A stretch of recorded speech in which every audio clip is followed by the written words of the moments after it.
Hello দর্শক, আমি আপনাদেরকে আজকে একটা গাছ দেখাইতেছি।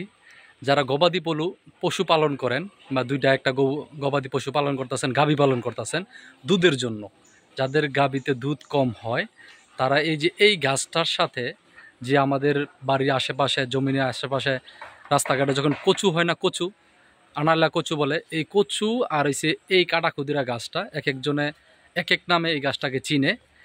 এই দুইটা গাছ একসাথে কেটে অল্প কয়টা মোটা চাউল অথবা খুদ দিয়ে জাউ রান্না করবেন।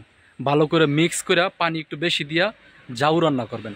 যদি ওই জাউটা রান্না করিয়া প্রতিদিন বিকালবেলা খাওয়াবেন, বিকালবেলা গরুর যেরকম পানি খাওয়ান না, ওই বিকালবেলা ভাতের মারেটারের সাথে এই কচু এবং এই কাটা কুতুরা গাছটা দিয়া জাউ রান্না করিয়া যদি আপনি খাওয়াইতে পারেন, এবং জাউটা খাওয়াইতে হবে আপনাকে ঠান্ডা করে, গরম করে খাওয়ানো যাবে না।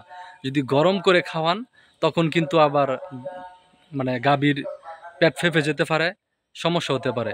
এই জন্য অবশ্যই আপনারা কি করবেন, ঠান্ডা করে তারপরে বিকালবেলা গরুকে খাওয়াবেন। যদি এইভাবে আপনি গরুকে খাওয়াতে পারেন, নিয়মিত খাওয়াবেন, যে একদিন খাওয়াইলাম আরেকদিন খাওয়াবো না, এরকম হবে না। যদি নিয়মিত আপনি খাওয়াইতে পারেন, ইনশাল্লাহ আগে আপনার গাভী যে পরিমাণে দুধ দিত, ইনশাল্লাহ এখন আরও বেশি পরিমাণে দুধ দেব। বিশেষ করে গাভী পালন করতে গেলে আমরা যেই দানাদার খাবার খাওয়াই বা বসি খাওয়াই, এইগুলোতে কিন্তু দাম অনেক বেশি। যদি এইটার সাথে কচু এবং অল্প কটা চাউল দিয়ে যদি আপনি জাউ রান্না করে খাওয়ান, তাহলে কিন্তু আপনার অর্থের দিক দিয়ে অনেকটা মানে সাশ্রয় হবে। তো সেই সাশ্রয়ের জন্য চেষ্টা করেন এটা খাওয়াইতে পারেন কিনা। আমাদের গ্রাম অঞ্চলে সবাই কিন্তু এই জিনিসটা খাওয়ায়, কারণ সবাই পরিবারে বিভিন্ন কাজের সাথে, কৃষিকাজের পাশাপাশি একটা বা দুইটা গাভী পালন করে।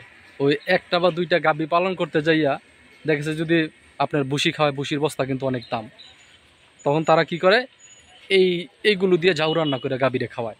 এতে আপনার লাভবান হচ্ছে, তার অর্থ বেঁচে যাচ্ছে, তার গাভী ভালো দুধ দিতেছে এবং গাভীও শরীর স্বাস্থ্য ভালো থাকতেছে।